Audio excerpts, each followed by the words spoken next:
prazer estar aqui com todos vocês. Uma alegria muito grande. Nós podemos estudar a Bíblia de maneira profunda. E se você nos conheceu agora pela primeira vez, se você nos encontrou aí na internet, no YouTube ou nas redes sociais, seja bem-vindo. Somos uma igreja evangélica cristã e nós temos um canal no YouTube, temos redes sociais no Instagram e no Facebook, você pode nos encontrar. Temos também um site que é o www.igrejadeinterlagos.com.br. E lá você vai encontrar os horários dos nossos cultos e também os assuntos que nós discutimos aqui. Nós temos um culto de domingo, que é o culto da família. Na terça-feira nós temos uma escola do Alicerce Bíblico.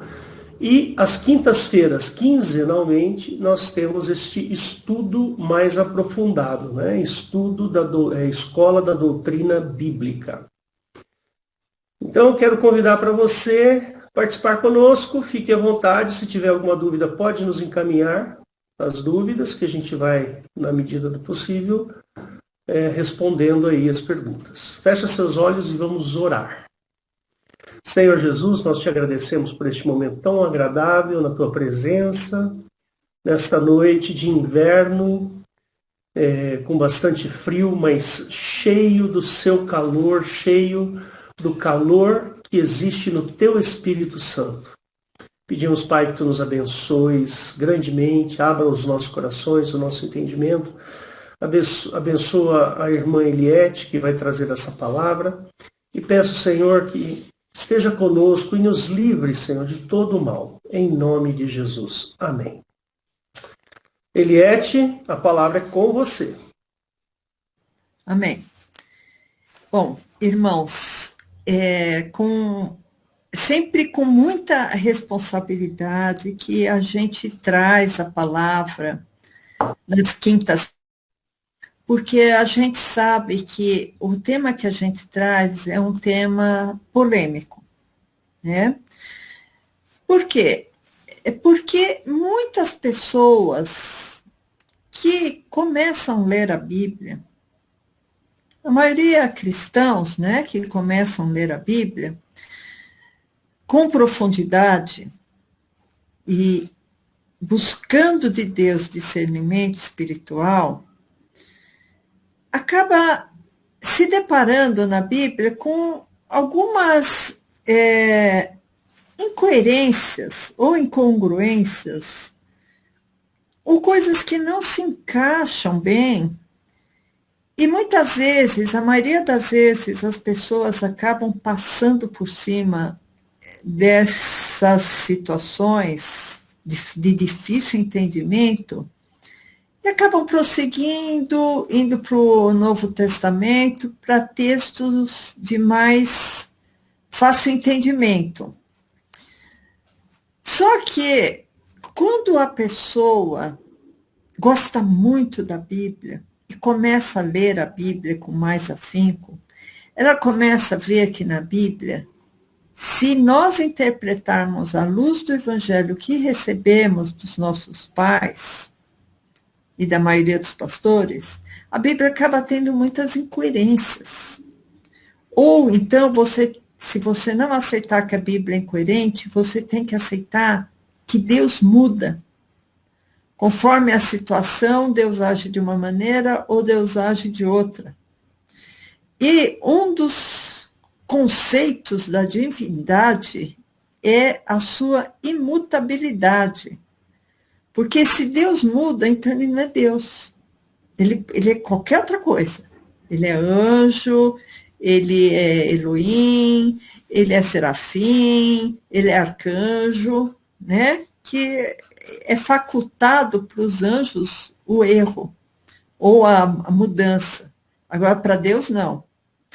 Então, tem certos preceitos bíblicos que está tão bem estabelecido o antagonismo entre a situação, né? O antagonismo. Então, o Velho Testamento é um livro que a pessoa fala, não, olha, deixa o Velho Testamento, não se aprofunde muito, porque é um livro só figurativo.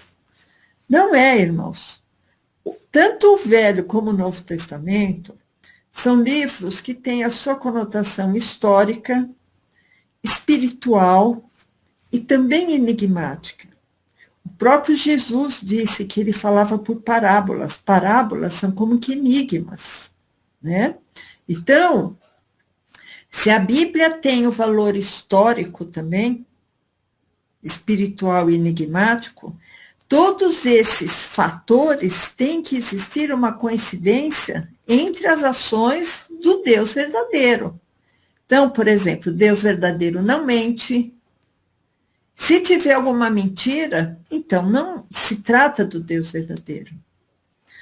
O Deus verdadeiro veio trazer amor, veio trazer perdão, veio trazer mansidão, veio trazer paz. Se existe alguma coisa que não se encaixa nisso, se é conturbação, se é guerra, se é vingança, isso não pertence ao Pai. Então, muitos estudiosos da Bíblia, estudiosos profundos da Bíblia, chegaram à conclusão que o Deus do Velho Testamento não é o mesmo Deus que Jesus veio revelar, porque Jesus deixou, inclusive, bem claro que ele veio revelar o Pai. Então, se Jesus veio revelar o Pai não era revelado. Então, quando a gente começa a ter essa visão, a gente percebe que o Velho Testamento está repleto de incoerências e que pertence a um Deus que agia, atuava de uma maneira oposta à maneira que Jesus veio atuar. E Jesus, ele disse, olha, eu e o Pai somos um. Se ele e o Pai são um, eles agem da mesma maneira. Jesus disse, quem me vê a mim, vê o Pai. Então, se Jesus veio revelar o Pai, se Jesus veio ser espelho do Pai, e o Deus que agia no Velho Testamento é um Deus que agia oposto a Jesus, né? Que Jesus é paz, é mansidão, é perdão. O outro Deus era vingança. O Pai falava que não se agradava de sacrifício de animais. No Velho Testamento, o Deus falava que se agradava e ordenava o sacrifício de animais. Se o Deus do Velho Testamento trouxe uma lei para condenação do homem, porque ninguém conseguiu cumprir a lei, e Jesus veio anular as maldições da lei, existe um enigma muito grande aí que nós temos que esclarecer. Esclarecer o quê? Que o Deus do Velho Testamento não é o mesmo Deus do Novo Testamento, né? Então, existe um ensinamento muito grande nisso, né? Por isso que o que vamos falar hoje está unicamente baseado na Bíblia, na palavra de Deus. Como eu disse, esse assunto ele é demasiadamente polêmico, vamos dizer assim. Então, tudo que nós iremos falar está baseado na Bíblia.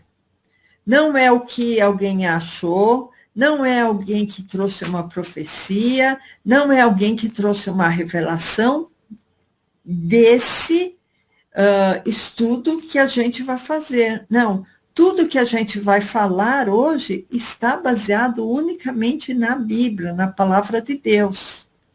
Então, por isso que a gente, assim, ora muito para os irmãos se acautelarem, para os irmãos abrirem os olhos, para os irmãos não pensar, não, sempre foi assim, vai continuar sendo assim. Não podemos pensar dessa maneira. Nós temos que ter o nosso coração aberto, irmãos, diante de Deus, e nos despirmos dos preconceitos que muitas vezes aprendemos e orar ao Deus genuíno e pensar, eu tenho que agir e pensar como Deus verdadeiro. O que eu tenho que fazer para cumprir o evangelho genuíno? Então, irmãos, daí a gente, começando a estudar a Bíblia com mais profundidade, a gente começa a ver gaps, né? Buracos que não se encaixam, Novo e Velho Testamento. Eles são um pouco que excludentes, né? Um exclui o outro, né? Então, em especial hoje, nós vamos falar dos novos céus e nova terra, tá? Porque isso é um ponto de conflito muito grande. Se a pessoa gostar do evangelho, ela não tem como encaixar esse capítulo 65 e 66 de Isaías, que é exatamente quando fala dos novos céus e da nova terra. Não tem como encaixar, irmãos. Então, por isso que a gente vai analisar na Bíblia, e por isso que a gente vai ler tanto a Bíblia hoje, a gente vai analisar o que está escrito na palavra de Deus. Porque a palavra de Deus, ela nos esclarece, e junto com a oração, vai nos dando discernimento, né? Então, eu queria que nós abríssemos em Isaías 65, 17, porque, como eu disse, Isaías 65 e 66 são 2 capítulos do livro do profeta Isaías que falam exatamente sobre os novos céus e a nova terra. Né? Então, Isaías 65, 17, isso, Isaías 65, só um pouquinho, 17, isso. Porque aqui é Jeová falando, irmãos. Porque eis que eu crio novos céus e nova terra, e não haverá mais lembrança das coisas passadas, nem mais se recordarão. Então, o que Jeová está criando? Ele não fala exatamente quando ele criou, mas ele fala que criou os novos céus e nova terra. Daí já começa uma dúvida, irmãos. Quantos céus nós temos, né? Eu fui pesquisar em várias religiões o que se fala sobre isso. E eu acho que o que mais vale a pena a gente estar lidando é com o que está escrito em Isaías mesmo, na nossa Bíblia cristã. Né? Eis que crio novos céus e nova terra. Então, se a Bíblia cristã está dizendo novos céus, deve ter muitos céus. Aí eu fui pesquisar em outras Bíblias e fala assim, que para os judeus, islâmicos, gnosticistas, hinduístas, espíritas, herméticos e mais uma porção de religiões, eles falam em 7 céus. Mas na nossa Bíblia cristã não se fala. A nossa Bíblia cristã fala até o 3º céu. Tá? Então, eu vou explicar cada um dos céus rapidamente, do ponto de vista do Torá, dos judeus, talvez Talmud, mas dos judeus, eles ensinam e aprendem sobre 7 céus. Eu só vou dar esse exemplo porque a Bíblia, às vezes, toca nesse assunto. Tá? Então, o que se fala do ponto de vista dos judeus, não do ponto de vista cristão, irmãos, do ponto de vista do Torá, não da Bíblia, tá? Só para a gente fazer um paralelismo. Eles chamam do primeiro céu esse pertencente à atmosfera da Terra, certo? Aqui que a gente vê onde fica o ar que nós respiramos, certo? O segundo céu é o céu onde estão os astros, as galáxias, os planetas, né? Onde estão os corpos celestes físicos. Esse, para os judeus, é o segundo céu. O terceiro céu é o paraíso, tá? É o paraíso. E não é onde as pessoas que morrem salvas vão. O terceiro céu é o paraíso. O quarto céu é o tabernáculo de Jeová. É o tabernáculo celestial, tá? Talvez, logicamente, diferente daquele tabernáculo que foi feito, né, lá no deserto. O quinto céu é o lugar santo, que isso é mais ou menos uma imitação do tabernáculo.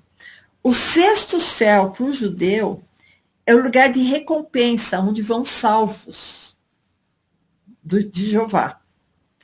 E o sétimo céu, onde está o trono de Deus, o trono de Jeová. Então, guarda isso, talvez a gente vá mencionar alguma coisa depois. Vamos ver agora na Bíblia cristã como estão divididos esses céus. Tá? Na Bíblia cristã, em Gênesis 1:7, tá? Agora a gente vai começar a usar bastante a Bíblia. Em Gênesis 1:7, inclusive se o pastor quiser deixar aí direto, eu acho que vale a pena. Gênesis 1:7 fala assim: e fez Deus a expansão e fez a separação entre as águas que estavam debaixo da expansão e as águas que estavam sobre a expansão, e assim foi. E chamou Deus a expansão céus, e foi à tarde e manhã do dia segundo.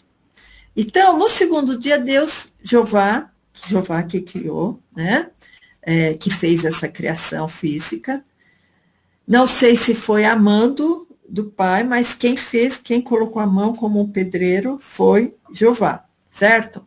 Então, em Gênesis 1:8, fala que os céus, que é a expansão, onde tem as águas, as nuvens, né? Seria o nosso primeiro céu, certo? Que equivale ao primeiro céu dos judeus, que é onde tem a atmosfera.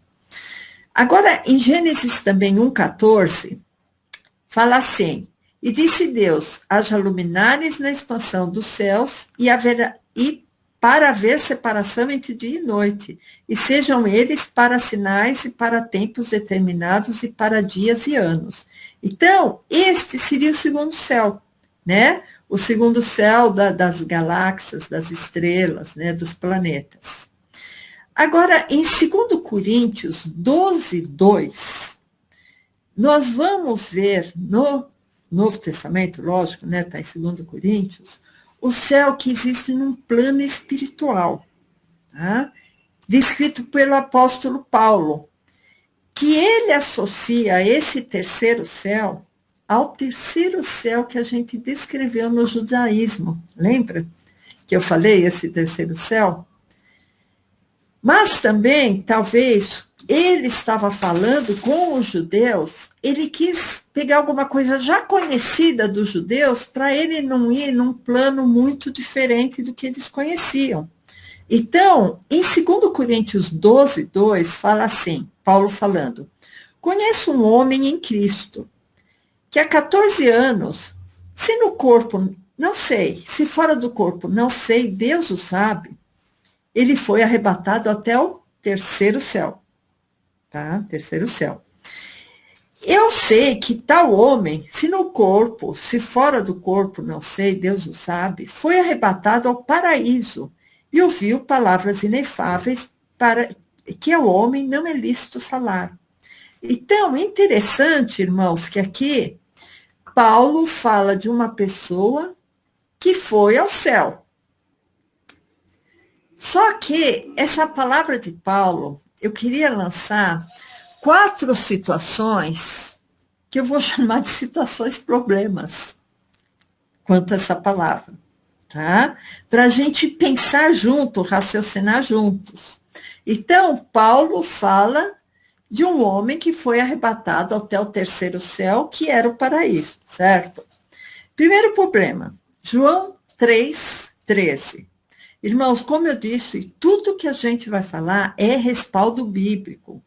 Culto de quinta-feira é culto de Bíblia, tá? Porque a Bíblia vai explicar as nossas hipóteses, e as nossas teses e as nossas convicções, à luz do discernimento. Então, João 3:13 fala assim: ora, ninguém subiu ao céu, senão o que desceu do céu, o Filho do homem que está no céu. Então, Paulo, quando ele fala, quer dizer, João, quando fala isso, ele está falando, olha, Elias, na carruagem de fogo, eu não sei para onde ele foi, mas não foi para o céu, escrito por Cristo, né? E aqui também, Paulo falando essa história desse homem que foi arrebatado, será que Paulo estava se referindo a um arrebatamento espiritual? E para ele explicar para as pessoas esse elevo espiritual, ele igualou o arrebatamento ao homem ter alcançado o paraíso? Não sei. Tá? Então, irmãos, eu queria que o pastor abrisse em Atos 22, Atos 20, capítulo 2, quer dizer, capítulo 20, Atos 20, versículo 12, não 2, 12, tá? Outro problema, como é que a pessoa vai ao céu antes do juízo final, né? Segundo problema. E vi os mortos, grandes e pequenos, irmãos, não é Atos, desculpa, é Apocalipse. Apocalipse, tá? Desculpa, pastor. Esse verso está falando exatamente da necessidade do juízo final. Então, Apocalipse 20, verso 12. E vi os mortos, grandes e pequenos, que estavam diante de Deus. E abriram-se os livros, e abriu-se outro livro, que é o livro da vida.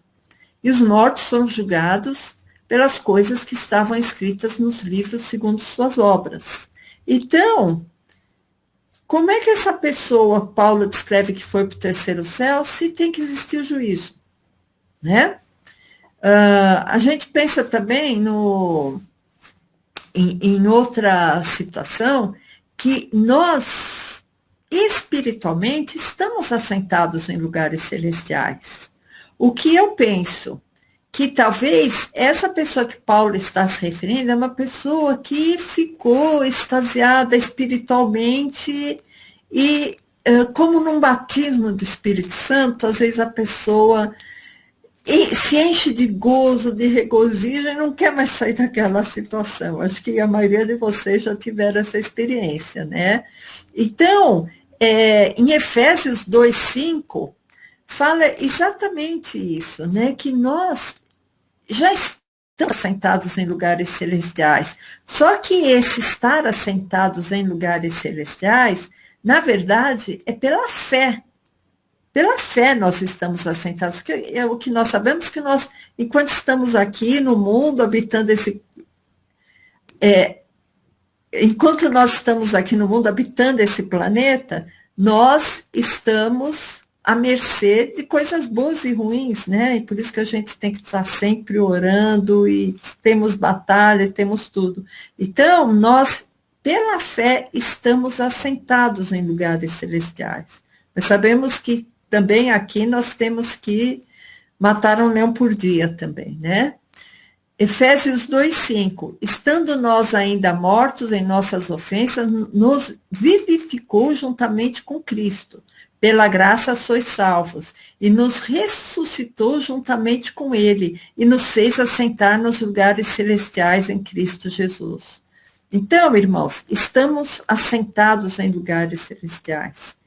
Será que foi isso que Paulo quis dizer? Talvez não, ainda não. Então, vamos ver um quarto problema, né? O primeiro é que ninguém tinha subido ao céu, né? Segundo, que ainda não existiu o juízo final. Terceiro, pela fé estamos em lugares celestiais, mas na verdade é pela fé, né? E quarto problema, o paraíso que Jeová vai falar quando ele falar em novos céus e nova terra, é aqui nessa terra. Só que quando ocorreu a crucificação, que Jesus falou para o ladrão bom, né, para Ananias, ainda hoje estarás comigo no paraíso. Esse hoje, irmãos, tem uma conotação de eternidade, porque quando a pessoa salva em Cristo morre, ela já está na eternidade. Depois que ela não vai ver o tempo passar. A eternidade não está no tempo, é fora do tempo, né? Porque aí ela vai aguardar o juízo final. Então, em Gênesis 2, de 10 a 14, não precisa de abrir, pastor. Se alguém tiver curiosidade, veja em casa depois. Em Gênesis 2, de 10 a 14, fala da localização geográfica do Éden, que é perto lá da Babilônia, da Síria, do Iraque, é a localização geográfica, perto do Israel, que está agora, é mais ou menos uma localização geográfica. Só que não existe mais esse Jardim do Éden. Talvez ele tenha sido extinto quando o anjo fechou a porta, né, com a espada flamejante, para Adão não entrar, retornar para lá, que estava com uma espada flamejante, a gente vê que o Jardim do Éden ficou desabitado, certo? Logicamente, não existe agora mais Jardim do Éden. Provavelmente ele foi extinto no dilúvio, né, que a gente não ouve mais falar em Jardim do Éden.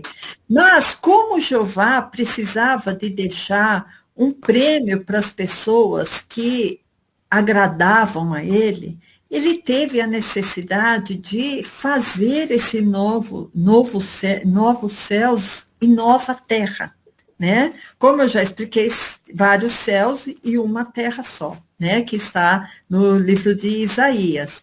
Então, em Lucas 17, Lucas 23, 42, no Lucas 23, 42, se o pastor puder colocar, Lucas 23, 42,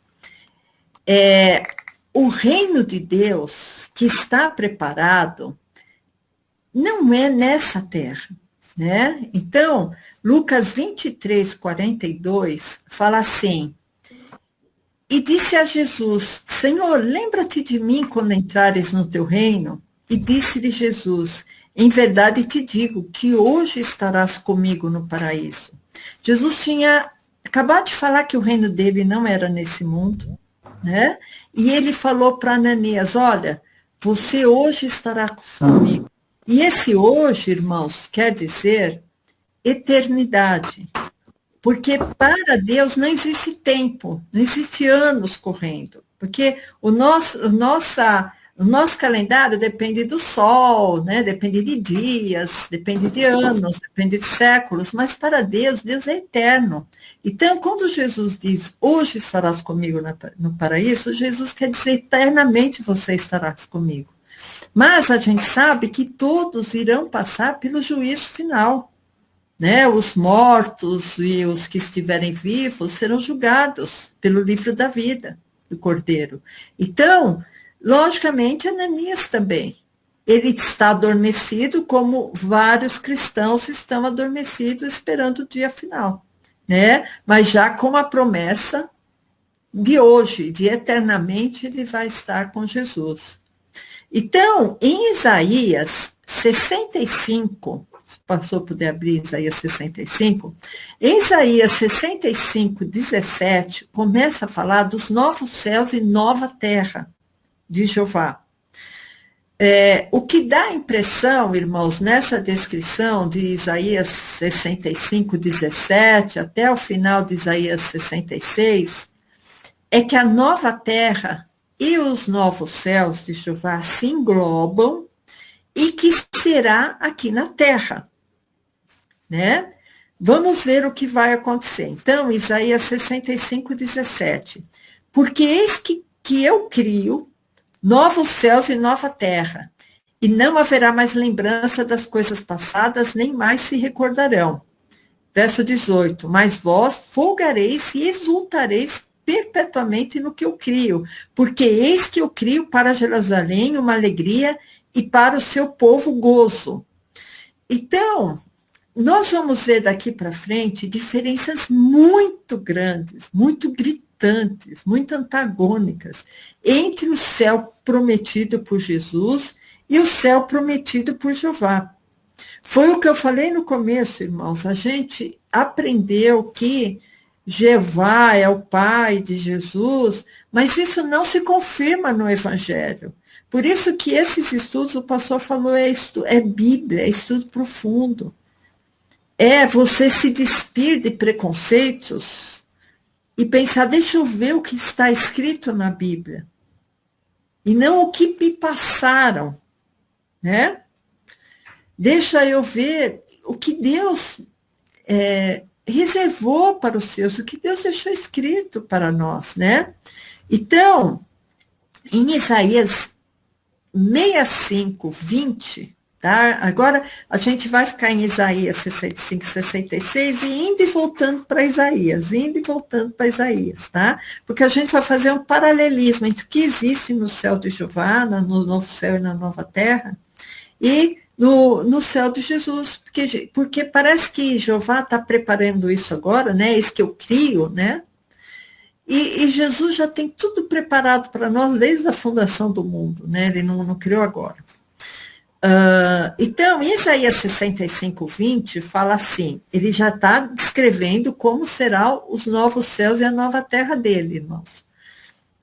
Não haverá mais nela criança de poucos dias, nem velho que não cumpra os seus dias, porque o menino morrerá de 100 anos, porém o pecador de 100 anos será amaldiçoado. Então, irmãos, o que está dizendo aí? Que o menino morrerá de 100 anos. Poxa, no céu de Jeová as pessoas vão viver bastante, né? Vão morrer aos 100 anos. Mas será que haverá morte no céu de Jesus?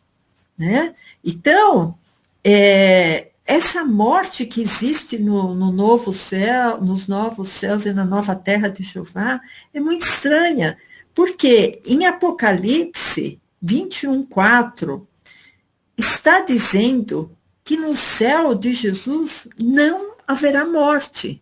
Então, Apocalipse 21, 4, e Deus limpará de seus olhos toda lágrima, não haverá mais morte, nem pranto, nem clamor, nem dor, né? Então, não haverá morte. Como é que lá em Isaías fala que o menino vai morrer de 100 anos, né?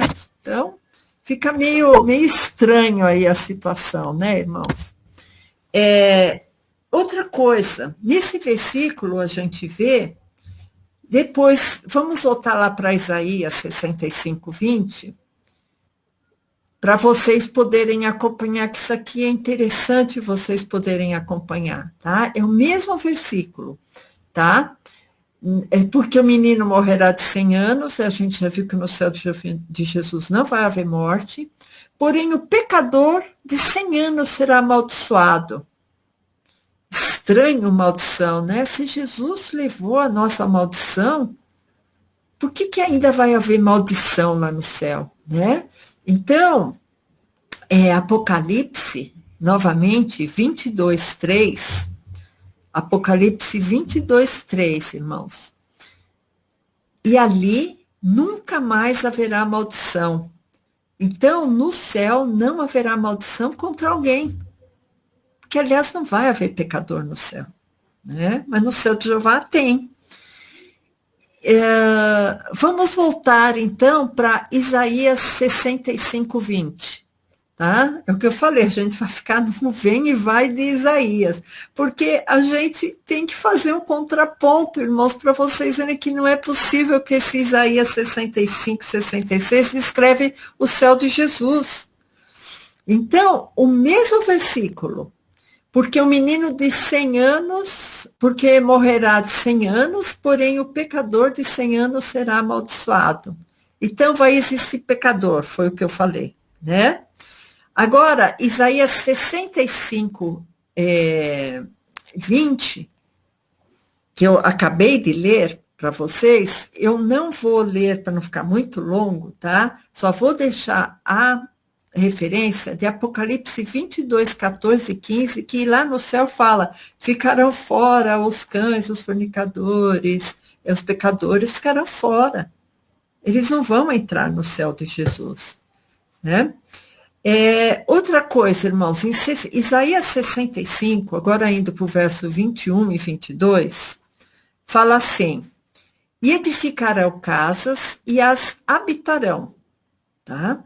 Então, as pessoas vão edificar casa e vão habitar nessas casas. E plantarão vinhas e comerão do seu fruto.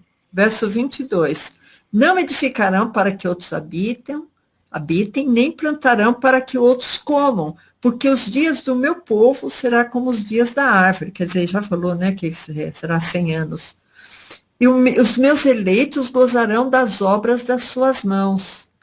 Então a gente fica pensando, puxa, então no céu de Jeová as pessoas vão edificar casas e vão plantar, né? Ainda tem, não é como no Éden, né? Que a fruta vinha, né? Vinha sozinha a fruta, estava lá na árvore e espontaneamente crescia. Mas quando Jeová deu a maldição para Adão, ele falou, com o suor do teu rosto, trabalharás, cultivarás, nascerás espinhos e cardos. E aqui o homem continua ter que plantar, né? Aí vamos ver como que vai ser o céu que Jesus prometeu. Quem vai edificar lá? Quem vai edificar os prédios, as edificações? Não sei como que vai ser, né? Que a Bíblia ela não fala exatamente com detalhes tudo. Mas em Hebreus 11 fala exatamente sobre essas edificações, porque Hebreus 11 todo mundo conhece, né, que é a galeria dos heróis da fé, e quando fala que Abraão foi chamado, né, inclusive se vocês quiserem ver o que a gente falou sobre o chamado de Abraão, né, que tem o nome Abraão, o pai da fé, a gente fala isso também, né, que é muito interessante.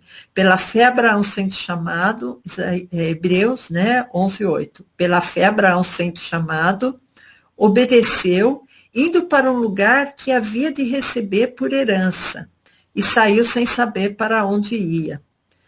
9. Pela fé habitou na terra da promessa, como em terra alheia, morando em cabanas com Isaac e Jacó, herdeiros com ele da mesma promessa. Por que ele fez isso? Porque ele esperava a cidade que tem fundamentos, da qual o artífice e construtor é Deus. Então, irmãos, no reino de Jeová, prometido por Jeová, os homens vão edificar, né? Aí, porque ele, inclusive, fala, meus eleitos gozarão as obras de suas mãos, né? Falava lá. E aqui não. Na cidade que Jesus, no reino que Jesus já nos preparou, o artífice e construtor é Deus. Deus já preparou tudo. Não vai ter que construir nada. Né? Outra coisa, irmãos. Então, olha, a gente já falou da morte, que no céu de Jeová vai ter morte, no céu de Jesus não. No céu de Jeová vai ter maldição, no céu de Jesus não. No céu de Jeová vai ter pecador, no céu de Jesus não. No céu de Jeová, as pessoas vão ter que construir suas edificações, no céu de Jesus não. O artífice construtor é Deus. Então não pode ser o mesmo céu, irmãos. Outra coisa, a geração de filhos. Isaías 65, novamente vamos voltar lá para Isaías, irmãos. Isaías 65 fala sobre geração de filhos, né? No céu de Jeová as pessoas vão continuar gerando filhos. Isaías 65, 23.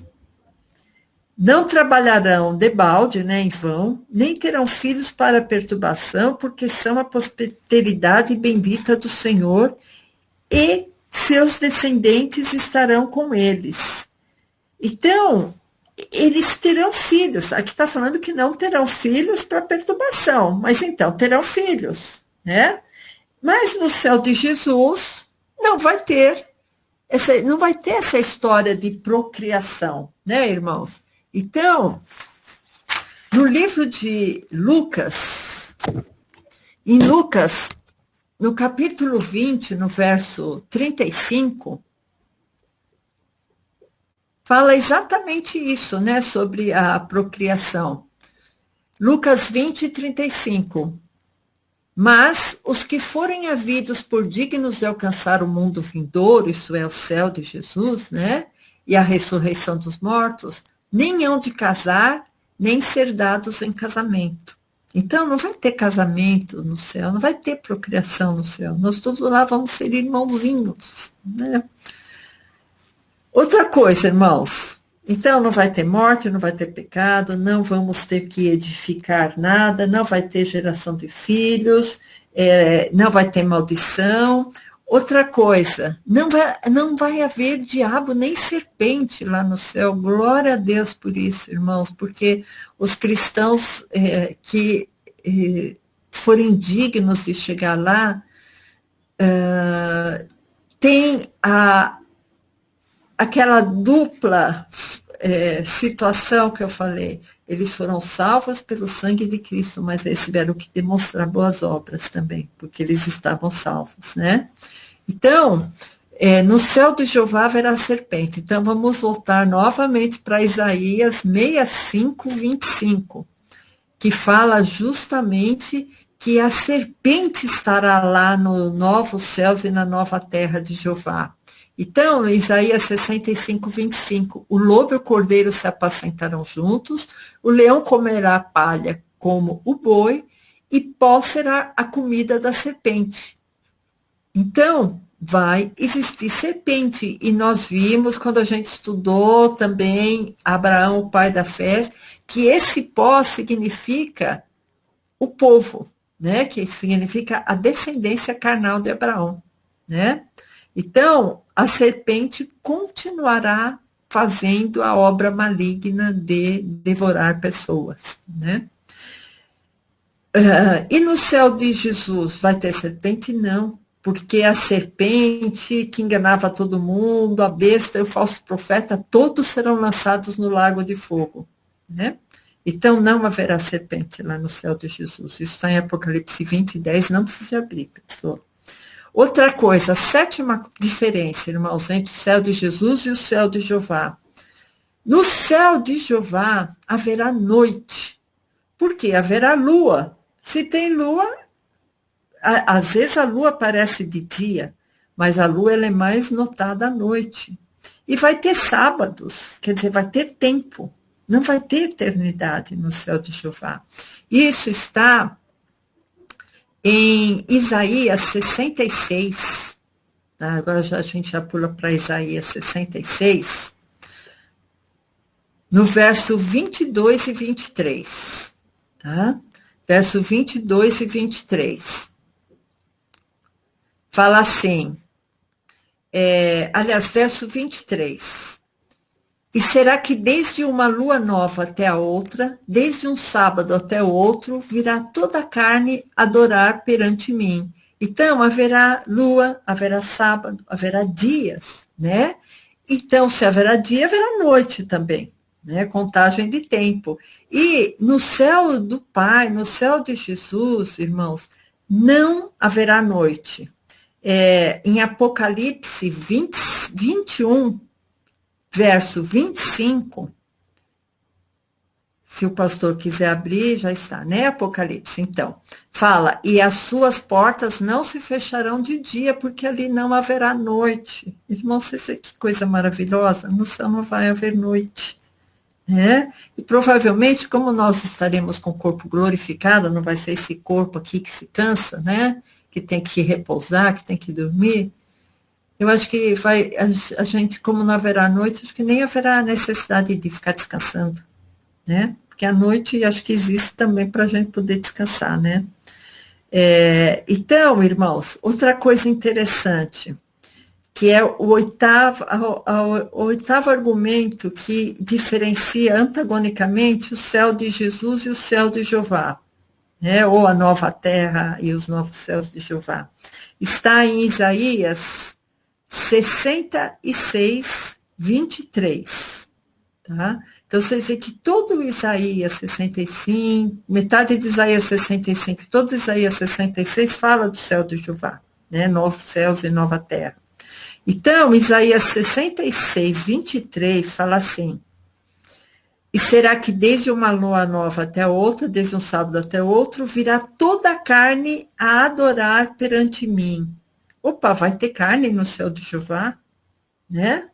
Estranho, porque no Novo Testamento fala que a carne e o sangue não vão herdar o reino de Deus. Essa carne, irmãos, não pode herdar o reino de Deus, porque nessa carne mora corrupção, mora doença, mora velhice, né? Então, essa carne, ela se desfaz com o tempo, vira pó. Então, essa carne não vai herdar o reino de Deus. Nós iremos ter o nosso corpo transformado, nós teremos nosso corpo glorificado, como Jesus teve seu corpo glorificado. né? Então, em João 4:24, é exatamente o contraponto disso, irmãos. Não, aqui está falando que virá toda a carne a adorar perante Jeová. E em João 4:24 fala, Deus é Espírito, importa que os que o adoram, o adorem em espírito e em verdade. Então, nós vamos adorar o Pai em espírito. E lá no céu de Jeová, as pessoas a carne vai adorar, né? Toda a carne vai adorar Jeová. Outra coisa interessante, irmãos, em Isaías 66:24, fala uma história meia, assim, assustadora, que no céu de Jeová vai ter cadáveres, né? Então, Isaías 66:24 diz assim, e sairão e verão os cadáveres dos homens que prevaricaram contra mim. Quer dizer, vai estar lá os cadáveres, né? Então, a gente já viu que no céu de Jesus não vai ter carne. No céu de Jesus não vai ter morte, né? E também nós sabemos que carne e sangue não herdam o reino de Deus. Isso daí não precisa de abrir, está em 1 Coríntios 15:50, só se alguém estiver anotando, tá? Então, nós já vimos vários argumentos que chocam, né? Que os novos céus e nova terra de Jeová não tem nada a ver ao reino preparado por Cristo para os seus, né? Para os seus salvos, para os cristãos que estão com sua vida com Cristo, né? Em obediência a Cristo. Fiel a Cristo, ser fiel até a morte, e dar-te-ei a coroa da vida, né? Então, irmãos, o argumento mais contundente que o céu de Jeová não tem nada a ver com o céu de Cristo, muito pelo contrário, está em Isaías 66:24, a continuação daquele versículo que nós começamos a falar, tá? Dos cadáveres, né? Então, em Isaías 66:24, fala assim, né? E sairão, verão os cadáveres dos homens que prevaricaram contra mim, porque o seu verme nunca morrerá, nem o seu fogo se apagará, e será um horror a toda a carne. Então, irmãos, isso aqui é uma coisa tão importante, essa história do verme que nunca morrerá e o fogo que nunca se apagará, que Jesus expôs essa situação como sendo o inferno. E isso está em Marcos 9:43, tá? Marcos 9:43 fala exatamente isso, esse contraponto, irmãos, né? Do inferno ser onde o bicho não morre e o fogo não apaga, né? Essa resposta está em Marcos 9, verso 43, tá? Marcos 9. E se a tua mão, 9:43, Marcos 9:43. E se a tua mão te escandalizar, corta, porque melhor é para ti entrares na vida aleijado do que tendo as duas mãos ires para o inferno. Então, o que acontece no inferno? Para o fogo que nunca se apaga, onde o bicho não morre e o fogo nunca se apaga. Então, irmãos, a gente vê claramente aqui que a descrição do céu de Jeová é exatamente a mesma descrição do inferno. Quando Jesus descreveu, olha, é melhor vocês entrarem aleijados no céu do que o inferno, onde o fogo não apaga e o bicho não morre. Então, isso daí, irmãos, é uma coisa muito séria, porque o retrato de Isaías não é o retrato do céu do Pai, quando se fala em novos céus e nova terra, né? Então, eu acho interessante, porque o que nos dá a entender que o céu descrito lá em Isaías 65 e depois 66, o céu de Jeová, ele vai ser destruído. Porque muitas vezes a gente ouve falar assim, poxa, eu quero que Deus sare logo essa terra para a gente gozar os benefícios da terra. Mas o que a gente vê, irmãos, que Jesus não vai mais pisar nessa terra. Que no dia do juízo que vai acontecer, vai ser a destruição dessa terra. Que na Bíblia, inclusive, fala que os elementos ardendo em fogo se fundirão. Né? Isso está em 2 Pedro 3,7, que fala exatamente isso, que a terra está guardada por fogo. Então, a gente não tem que tentar melhorar muito aqui as coisas fisicamente, mas a gente tem que melhorar muito as coisas espiritualmente para o nosso lado, irmãos.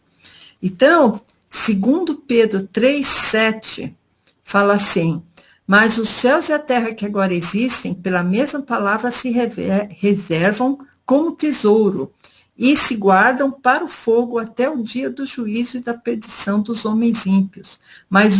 Então, vocês já viram que a terra se reserva como tesouro para o fogo. Verso 10. Mas o dia do Senhor virá como ladrão de noite, no qual os céus passarão com grande estrondo, e os elementos ardendo se desfarão, e a terra e as obras que nela há se queimarão. Então, irmãos, parece, assim, dá uma ideia, assim, de ser tipo uma explosão atômica, né?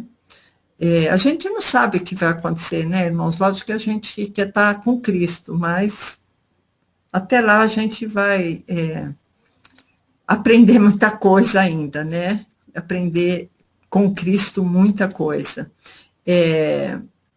Segundo Pedro 3,12, fala assim: aguardando e apressando-vos para a vinda do dia de Deus, em que os céus em fogo se desfarão e os elementos ardentes se fundirão.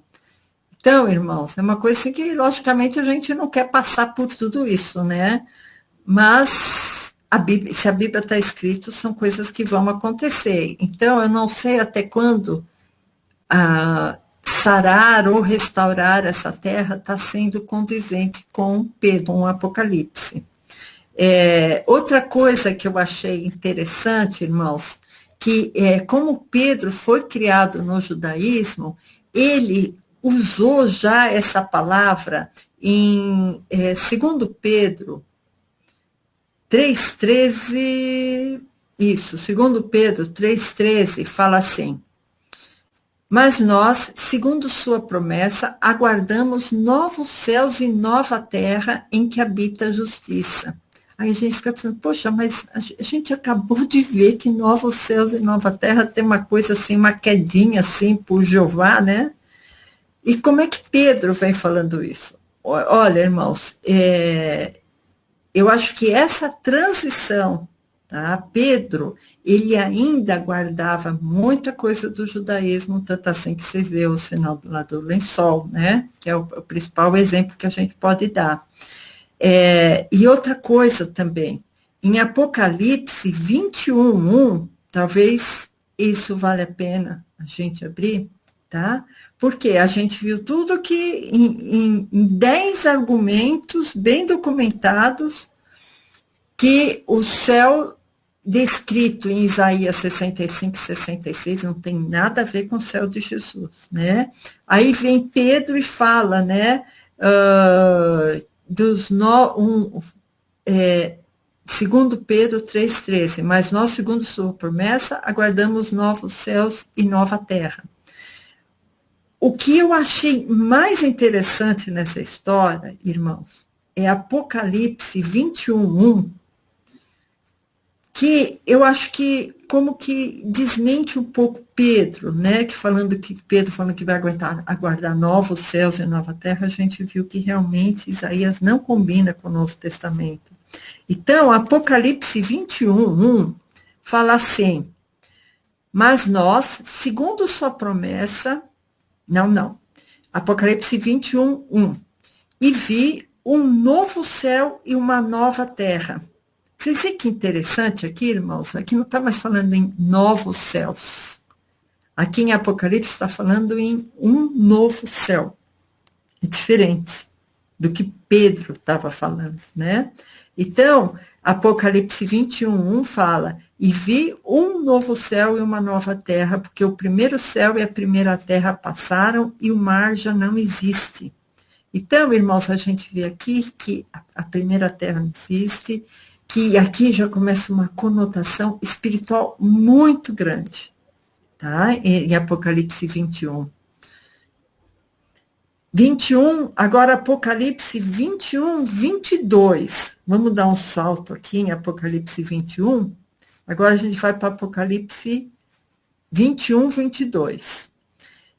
E nela não vi templo, porque o seu templo é o Senhor Deus Todo-Poderoso e o Cordeiro. Vocês veem que interessante, irmãos? Lá na Jerusalém de Jeová tinha lá o templo, né? Que estava num dos céus, né? O tabernáculo santo lá, que estava num dos céus. Que eles chamavam de tabernáculo celestial, que estaria no quarto céu. Então, aqui está falando, nela não tem templo, né? Porque o templo é o Senhor Deus Todo-Poderoso e o Cordeiro. Verso 23. E a cidade não necessita de sol nem de lua. Vocês lembram que lá no céu de Jeová tinha lua lá, desde uma lua nova até a outra? Aqui está falando que não necessita de sol nem de lua, para que nela resplandeça, porque a glória de Deus a tem iluminado e o Cordeiro é sua lâmpada. E as nações dos salvos, verso 24, as nações dos salvos andarão à sua luz, e os reis da terra trarão para ela a sua glória e honra, e as suas portas não se fecharão de dia, porque ali não haverá noite, e a ela trarão a glória e honra das nações, e não entrará nela coisa alguma que contamine, cometa abominação ou mentira, mas só os que estão inscritos no livro da vida do Cordeiro. Amém. Então, irmãos, essa antítese, essa incoerência enorme que existe entre os ensinamentos que a gente recebeu e o que está escrito na Bíblia. O que está escrito? Que Jesus tem um reino preparado para os seus santos. E está escrito também que, por vários argumentos que eu li, que o céu de Jeová não tem nada a ver com o paraíso descrito por Cristo, ainda hoje estarás comigo no paraíso, ou com a Jerusalém celestial, porque tudo que foi descrito para o novo céus e nova terra, o que a gente vê, irmãos, que é muita coisa que acontece aqui, né? Que está acontecendo aqui. Eliette, Oi? eu posso falar uma coisinha? Pode, deve. Tá. A respeito ali de 1 Pedro 3, que você leu agora há pouco, que ele fala aqui, acho que era o último versículo aqui, né? 13, né? 13, né? É. Que ele fala do novo céus e nova terra. Ah, Pedro, tá, Pedro falando? Onde que está? É 2 Pedro 3,13, vê se é aí. Segundo, eu pus primeiro, desculpa. 3,13. Exatamente. Então, eu queria falar só um pouquinho sobre esse versículo aqui. Você disse muito bem, Pedro, ele tinha uma referência judaica, tá certo? A gente vê isso pela historinha do lençol lá, né? Então, dentro do coração de Pedro, ele demorou para entender o que estava realmente acontecendo. E quando ele estava falando este versículo, ele coloca uma coisa que põe em xeque ou põe em dúvida o que ele recebeu por herança de conhecimento. Olha só, ele fala assim, aguardamos novos céus e nova terra. Então, aqui ele está fazendo referência, muito bem, a Isaías, porque ele está falando novos céus e nova terra. Então, dá a impressão que ele está falando lá de Isaías 66, 65, 66. Porém, ele vai e fala assim, em que habita a justiça. Ou seja, ele descrê no novo céu e nova terra de Jeová, porque aquele lá não habitava a justiça. Deu para entender? Tem mais um elemento dentro desse versículo, que é a palavra promessa. Então, quando ele fala assim, segundo sua promessa, promessa de quem? De Cristo. Então, no coração de Pedro, na visão cultural de Pedro, isso eu estou falando que é uma conclusão minha, tá, Eliette? Não é uma conclusão teológica, é minha. Eu entendo deste versículo que Pedro entendeu que aquele novo céu e a nova terra que está lá em Isaías não é o mesmo de Cristo, porque lá não habita justiça. E aquilo lá é promessa de outro Deus. E aqui ele está falando de um novo Deus, o Deus que agora para ele é Cristo. E Cristo deu-lhe uma promessa. E aí ele fala assim, olha, eu aguardo então novos céus e nova terra, aonde habita a justiça. Que para ele não é o mesmo de Jeová. Pode ser que nesse momento ele ainda traga alguns traços culturais do judaísmo, entendeu? Então, eu tenho por mim, tá? Pelo que eu entendo, o que eu leio um pouquinho do Evangelho, eu entendo que Pedro passou por momentos culturais difíceis, ele teve que se desfazer de muita coisa. Paulo se desfez muito rapidamente. Ele mesmo falou, ele considerou tudo o que ele sabia por escória. Agora, Pedro não. Pedro foi... A gente sabe que Pedro era meio cabeça dura. Pedro era um sujeito meio chucro.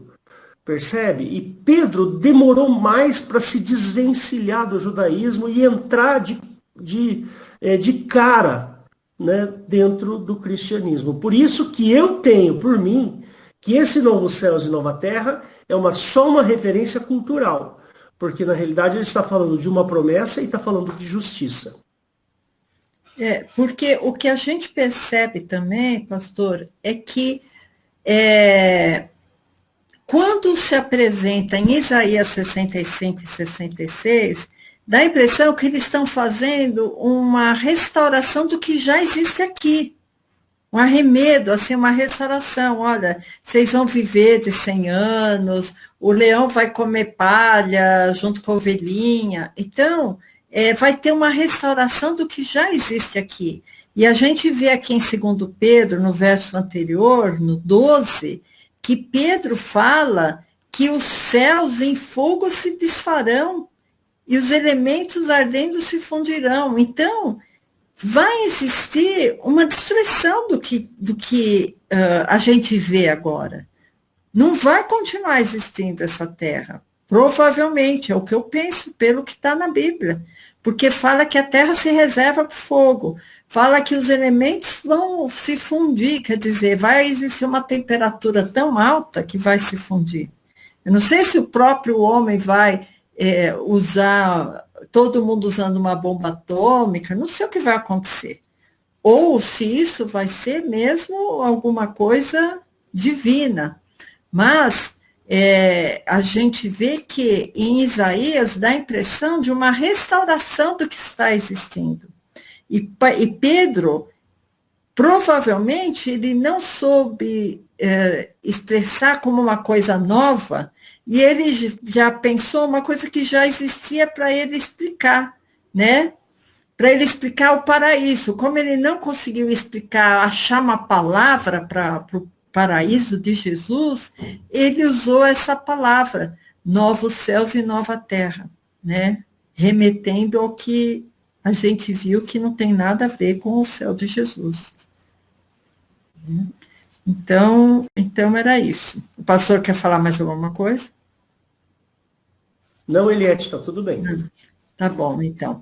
Então, irmãos, é essa palavra que eu queria trazer para os irmãos, que Deus possa nos abençoar, que Deus possa nos iluminar o nosso entendimento para que a gente possa se desfazer de todo preconceito aprendido, que isso que a gente tem assim dito nas quintas-feiras, e deixar bem claro para os irmãos que nós não somos marcionitas, nós não acreditamos em argumentos de homens, mas nós somos cristãos e acreditamos e mergulhamos nos conhecimentos passados por Cristo. E o próprio Jesus Cristo deixou bem claro em várias intervenções dele que ele veio revelar o Pai, que aqueles que os judeus estavam seguindo, ele falou assim, vós tendes por pai o diabo, e quereis satisfazer os desejos do vosso pai. Então, irmãos, nós, assim, falamos humildemente, nós não somos donos de nenhuma nova verdade, nós só estamos lendo o que está na Bíblia. Por isso que hoje a gente fez tanto basquete aqui com a Bíblia, né? Indo em Isaías, indo em Apocalipse, indo em Hebreus e outros livros, para demonstrar realmente que existe uma diferença muito grande. Então, a gente tem que sair, abrir as nossas mentes e pensar assim, por que que nós não fazemos uma introspecção, uma oração, uma consagração com Deus e pensar, Senhor, me ajuda a entender a sua verdade. Se é isso a tua verdade mesmo, me revela, me dê paz, me dê entendimento da tua palavra, me dê discernimento da tua palavra. Não que isso, irmãos, seja uma condição sine qua non para a salvação. Porque quem vai ser salvo é quem faz as obras de Cristo. Mesmo que esteja nesse engano de pensar que Jeová é o Pai. Né? Mas, como eu disse no começo, muitas pessoas que começam a analisar o Velho Testamento e começam a ver incoerências na Bíblia, muitas vezes acabam se afastando do Evangelho. Porque pensa, nossa, que Deus é esse que eu estou seguindo que muda tanto? Né?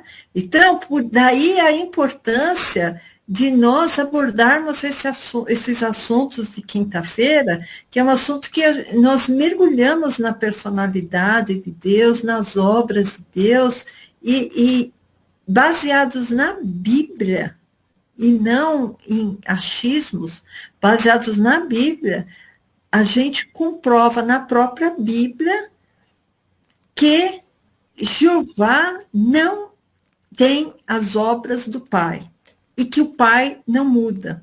Então, Jeová não pode ser o Pai. Amém, irmãos? Deus abençoe os irmãos.